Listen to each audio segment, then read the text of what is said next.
ವಿವಿ trust ಆಡಳಿತದಲ್ಲಿರುವ Belur public ಸ್ಕೂಲ್ನಲ್ಲಿ ಮನ್ವಂತರ ವಾರ್ಷಿಕೋತ್ಸವವನ್ನು ಶಾಲಾ ಆವರಣದಲ್ಲಿ ಸಂಭ್ರಮದಿಂದ ಆಚರಿಸಲಾಯಿತು. ಕಾರ್ಯಕ್ರಮವನ್ನು ಶಾಲಾ ಅಧ್ಯಕ್ಷ ಎಂ ಗುರುಪಾದಸ್ವಾಮಿ ಉದ್ಘಾಟಿಸಿ ಮಾತನಾಡಿ, ಶಾಲೆಯನ್ನು ಕೇವಲ ಪಾಠ ಕಲಿಯುವ ಕೇಂದ್ರವಲ್ಲ, ಮಕ್ಕಳ ಸರ್ವಾಂಗೀಣ ವ್ಯಕ್ತಿತ್ವ ವಿಕಸನಕ್ಕೆ ಸ್ಥಾಪಿಸಲಾಗಿದೆ ಎಂದು ಹೇಳಿದರು. ಗ್ರಾಮೀಣ ಹಾಗೂ ನಗರ ಮಕ್ಕಳಿಗೆ ಸಮಾನ ಅವಕಾಶ ನೀಡಿ ಗುಣಮಟ್ಟದ ಶಿಕ್ಷಣ, ಶಿಸ್ತು ಮತ್ತು ಸಂಸ್ಕಾರಗಳೊಂದಿಗೆ ಉತ್ತಮ ನಾಗರಿಕರನ್ನು ರೂಪಿಸುವುದು ನಮ್ಮ ಗುರಿಯಾಗಿದೆ ಎಂದು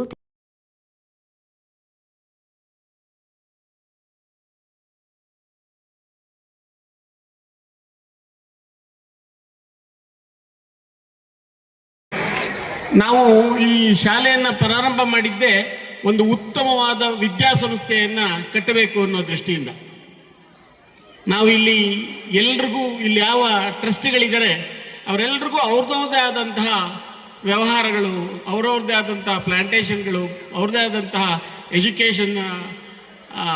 ಎಜುಕೇಷನ್ನಲ್ಲಾಗ್ಬೋದು, ಮತ್ತೊಂದರಲ್ಲಾಗ್ಬೋದು, ಎಲ್ಲರಲ್ಲೂ ಇದ್ದಾರೆ. ಆದರೆ ನಾವೆಲ್ಲ ಒಂದು ಸಮಾನ ಮನಸ್ಕರರು ಸೇರಿ ಈ ಒಂದು ಶಾಲೆಯನ್ನು ಕಟ್ಟಬೇಕು, ಇಲ್ಲಿ ಒಂದು ಒಳ್ಳೆಯ ವಿದ್ಯಾಭ್ಯಾಸವನ್ನು ನೀಡಬೇಕು, ಇಲ್ಲಿ ಕಲಿತಂಥ ಮಕ್ಕಳು ದೇಶಕ್ಕೆ ಸತ್ಪ್ರಜೆಗಳಾಗಬೇಕು ಅನ್ನೋ ಒಂದು ಉದ್ದೇಶದಿಂದ ನಾವು ಈ ಒಂದು ಶಾಲೆಯನ್ನು ಕಟ್ಟಿದ್ದೇವೆ. ಮುಖ್ಯ ಅತಿಥಿಯಾಗಿ ಮಾತನಾಡಿದ ಸರ್ಕಾರಿ ಜೂನಿಯರ್ ಕಾಲೇಜು ಗೆಂಡೆಹಳ್ಳಿ ಪ್ರಾಂಶುಪಾಲ ಎಸ್ ಗಣೇಶ್, ಶಿಕ್ಷಣದ ಜೊತೆಗೆ ಸಂವಿಧಾನ, ನಾಗರಿಕ ಕರ್ತವ್ಯಗಳು ಹಾಗೂ ನೈತಿಕ ಮೌಲ್ಯಗಳನ್ನು ಮಕ್ಕಳಲ್ಲಿ ಬೆಳೆಸಬೇಕೆಂದು ಹೇಳಿದರು. ಪಾಠ್ಯ ಜ್ಞಾನ ಮಾತ್ರವಲ್ಲ, ಶಿಸ್ತು ಮತ್ತು ಜವಾಬ್ದಾರಿಯು ಶಿಕ್ಷಣದ ಅವಿಭಾಜ್ಯ ಅಂಗವಾಗಿರಬೇಕು ಎಂದು ಅಭಿಪ್ರಾಯ ವ್ಯಕ್ತಪಡಿಸಿದರು.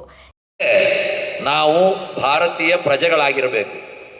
ನಮ್ಮ ಮಕ್ಕಳಿಗೆ ನಾವು ಕೂಡ ಮಕ್ಕಳಾಗಿದ್ದಾಗಿದ್ದನು ಕೂಡ ನಮ್ಮ ಸಂವಿಧಾನವನ್ನು, ನಮ್ಮ ನಾಗರಿಕ ಹಕ್ಕುಗಳನ್ನು ಹೇಗೆ ಪಾಲಿಸಬೇಕು ಅಂತ ಪಾಠ ಹೇಳ್ಕೊಂಡೇ ಬಂದಿದ್ದೀವಿ. ನಾವೀಗ ದೊಡ್ಡವರಾಗ್ಬಿಟ್ಟಿದ್ದೀವಿ. ಈಗ ನಮ್ಮ ಮಕ್ಕಳನ್ನ ಶಾಲೆಗೆ ಕಳಿಸ್ತಾ ಇದ್ದೀವಿ.